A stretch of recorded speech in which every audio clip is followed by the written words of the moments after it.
એક મજબૂત સ્ટ્રાઇક અને તેના કારણે પાકિસ્તાનમાં કોહરામ થોડી વારમાં યોજાશે કેબિનેટની બેઠક।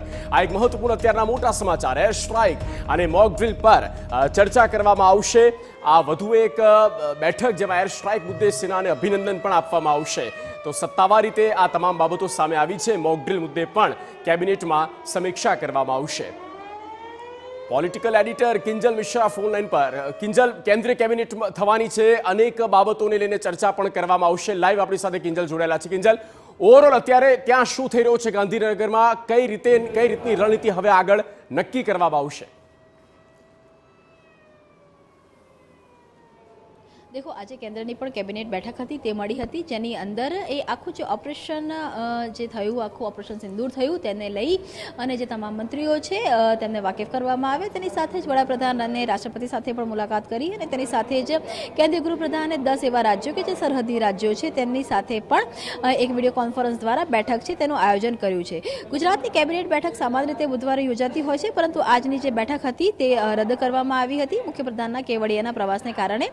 हालांकि वर्तमान स्थितिने जोईने जे केवडियानो प्रवास हतो ते पण रद्द थयो हतो, परंतु केन्द्रीय केबिनेट बैठकमां जे रीते महत्वपूर्ण मुद्दाओनी चर्चा थई छे ते मुद्दाओनी चर्चा आजे राज्यनी पण केबिनेट बैठकनी अंदर थशे। तेनी माटे ज राज्य सरकार द्वारा बपोर बाद केबिनेट बैठकने लई अने जे मेसेज हतो ते पास ऑन करवामां आव्यो हतो। 5:30 वागे ज्यारे केबिनेटनी बैठक योजाशे ते बैठकनी अंदर त्रण जे मुद्दाओ छे तेने प्राथमिकता आपवामां आवशे। एक तो जे प्रकारे आखी एयर स्ट्राइक सर्जिकल स्ट्राइक थई त्यारे अभिनंदन पाठववामां आवशे। तेनी साथे ज वात करवामां आवे तो जे सरहदी सुरक्षा छे, दरियाई सुरक्षाओ छे तेने વધારવાની જે વાત છે તે કરવામાં આવી છે અને વહેલી સવારથી કેટલીક જગ્યા પર પેટ્રોલિંગ સઘન વધ્યું હોય તે પ્રકારનું પણ જોવા મળ્યું છે।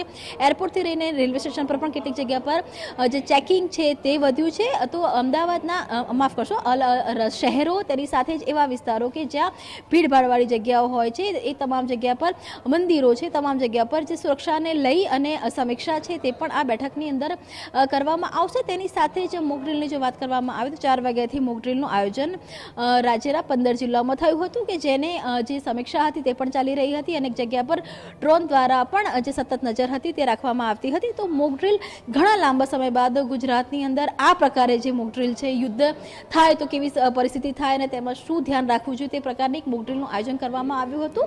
તો આ જે 3 મુદ્દાઓ છે તેની સમીક્ષા છે તે કેબિનેટમાં કરવામાં આવશે। તેની સાથે જ કમોસમી વરસાદ છે તે થયો છે જેના કારણે સૌરાષ્ટ્રથી મળીને ઉત્તર ગુજરાતમાં પાકને મોટી નુકસાની થઈ છે। કેટલાક ધારાસભ્યો દ્વારા પાક નુકસાનીને લઈને ખેડૂતોને વળતર આપવાની માંગ પણ આજે થઈ છે।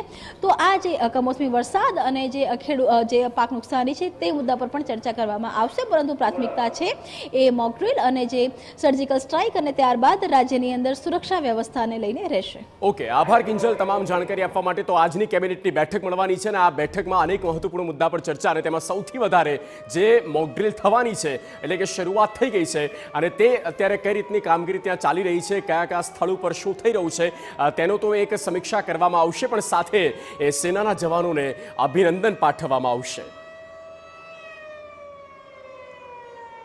સાથે જ હેમાંગભાઈ રાવલ જોડાઈ ચૂક્યા છે, કોંગ્રેસના નેતા છે। હેમાંગભાઈ, સ્વાગત છે આપનું ટીવી9ના સ્ટુડિયો પર। આજની દિવસભરની આ તમામ જે ગતિવિધિ થઈ, ઘટનાક્રમ સર્જાયો, પણ સૌથી પહેલા એ ઇન્ડિયન આર્મી ને ઇન્ડિયન એરફોર્સ અને ઇન્ડિયન નેવી જે સેનાની 3-5 છે એમને હેડ્સ ઓફથી આપણી શરૂઆત કરી। આપણી પહેલી રિએક્શન આ બાબતે? બિલકુલ, સૌ પ્રથમ તો આપણને સૌને ગર્વ છે આપણી આર્મી ઉપર અને આપણી આર્મીના જવાનો ઉપર, જે સતત 24 કલાક 365 દિવસ દેશ માટે પોતાની જાન ન્યોછાવર કરવા માટે હંમેશા તૈયાર હોય છે। આજ સવારે જેવું આ સમાચાર સમગ્ર દેશની અંદર મળ્યા